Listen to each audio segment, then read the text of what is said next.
নমস্কার বন্ধুরা, বিজলি Bengali cooking থেকে সবাইকে স্বাগত। আজকে রেসিপি নিয়ে আসলাম অনেক দিন পরে। তাই বন্ধুরা, তোমরা তো অনেকেই আমার ব্যাপারে জানো, আবার অনেক বন্ধুরা আছে জানো না। আমার একটা অসুবিধা হয়ে গেছিলো, খুবই গুরুত্বপূর্ণ, মানে এরকম যে একটা শোক পাবো জীবনে ভাবতে পারিনি। বন্ধুরা, তোমরা আমাকে আগে যেরকম সাপোর্ট করতে এখনও সেরকম সাপোর্ট করো, তাহলে প্রতিদিন আগের মতোই রেসিপি দিব। তোমরা একটু আশীর্বাদ করো, আমি যেন এগিয়ে যেতে পারি। হ্যালো, আজকে রেসিপি করব ফুলকপি দিয়ে। অনেকে তো ফুলকপি মাছ দিয়ে খেয়েছো, আজকে ডিম দিয়ে ফুলকপি করব। তো দেখতে থাকো আমি কিভাবে ফুলকপি দিয়ে আর ডিম দিয়ে রেসিপিটি করি। এই রেসিপি কিন্তু দারুণ হয় বন্ধুরা খেতে। আর প্রতিদিন এখন থেকে প্রতিদিনই ভিডিও দেব। তোমরা আগের মতনই আমাকে সাপোর্ট করো, দেখতে থেকো কিভাবে রেসিপিটা করি। জন্য দেখো বন্ধুরা, এই যে ফুলকপি নিয়ে নিয়েছি, এই ফুলকপিটা হলেই হয়ে যাবে। আর এখানে নিয়ে নিয়েছি টমেটো, আলু, আর এই যে ডিম। আর দেখছি এই যে আদা আর রসুন, পেঁয়াজ দুটো কাটিনি, শুকনো লঙ্কা সব কিছু নিয়ে আসছি। এখন ডিমগুলো সিদ্ধ দিয়ে দিই। এদিকে সবজিগুলো কেটে নেব।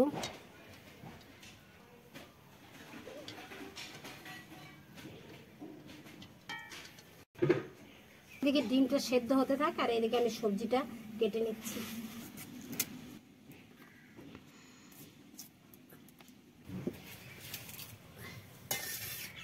দেখো আলুগুলো এরকম ভাবে কেটে নিচ্ছি।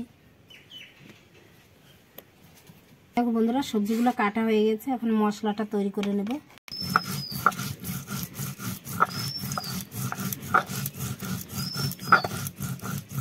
এই যে বন্ধুরা, মশলাটা বাটা হয়ে গেছে। দেখো এই যে জিরা বাটা, শুকনো লঙ্কা বাটা, আর এখানে আছে আদা রসুন বাটা, আর এই যে পেঁয়াজ কুচিয়ে নিয়েছি। সিদ্ধ হয়ে গেছে, এখন নামিয়ে ছুলে নেব।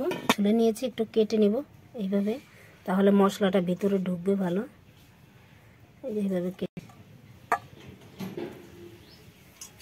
এতে দিয়ে দেবো সরষের তেল, দেবো একটু সামান্য লবণ, দেবো হলুদ, দিয়ে দেবো। ভাজা হয়ে গেছে, তুলে নেব। খুব কড়া করে ভাজবো না, তাহলে উপরের যে সাদা অংশটা শক্ত হয়ে যাবে, খেতে ভালো লাগবে না। তাই দেখো অল্প করে আর একটু তেল দিয়ে দেবো। আলুগুলোকে একটু ভেজে নেব।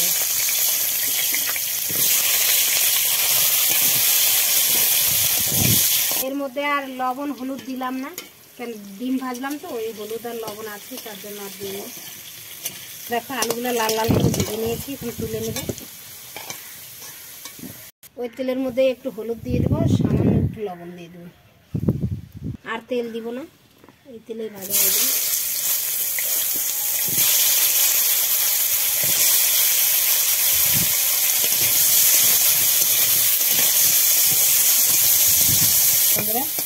ফুলকপিগুলো কিন্তু লাল লাল করে ভেজে নিলাম,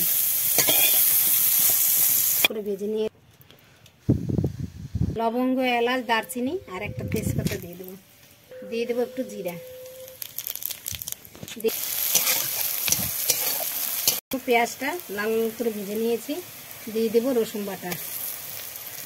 রসুন বাটা আর আদা বাটা একসঙ্গে দিয়ে দিচ্ছি।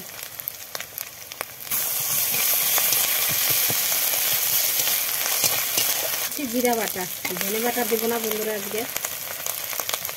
এই লঙ্কা বাটা, শুধু শুকনো লঙ্কা বাটা। তোমরা চাইলে কাঁচা লঙ্কা দিয়েও করতে পারো।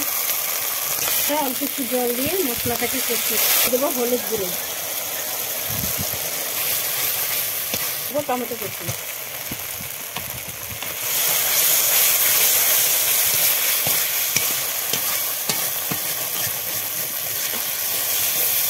দিয়ে দেবো। লবণ না দিলে টমেটোগুলো গলবে না। কষানো হয়ে গেছে, এখন দিয়ে দেবো আলু আর ফুলকপি দিয়ে, এখন আবার ভালো করে কষিয়ে নেব।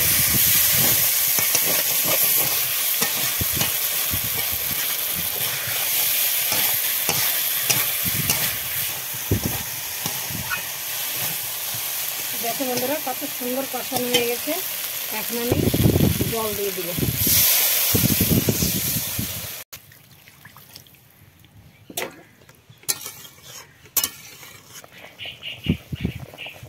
মশলা বেটে নিচ্ছি।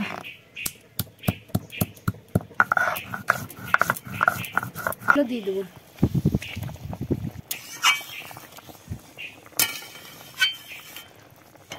এই দেখো বন্ধুরা আলুগুলো গলে গেছে কিন্তু। এই দেখো তরকারিটা হয়ে গেছে। এখন এই যে গরম মশলা বেটে রেখেছিলাম সেগুলো দিয়ে দিচ্ছি।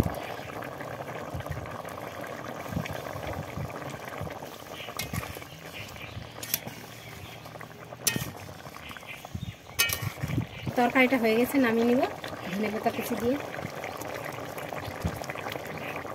কয়েকটা ফুলকপিও কিন্তু আমার ভাঙিনি, এখন গোটা গোটা থেকে গেছে। দেখো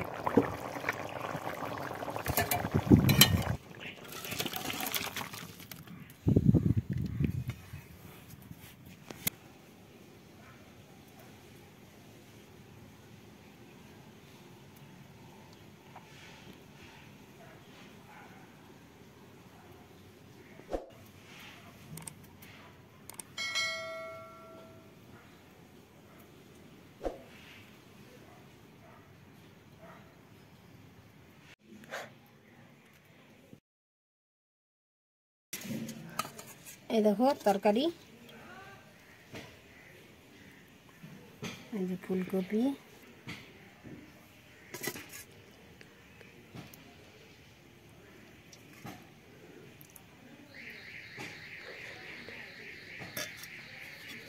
পেলে রান্না হয়ে গেছে। আর গরম গরম ভাত একবারে দুপুরে। দেখো ফুলকপিগুলো কি সুন্দর গলে গেছে।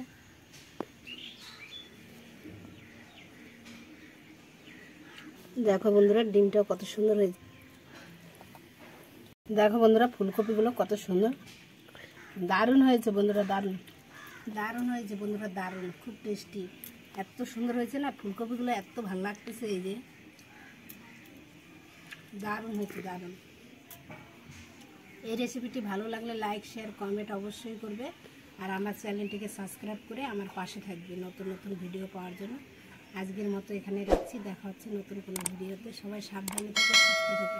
আজকের মতো টাটা।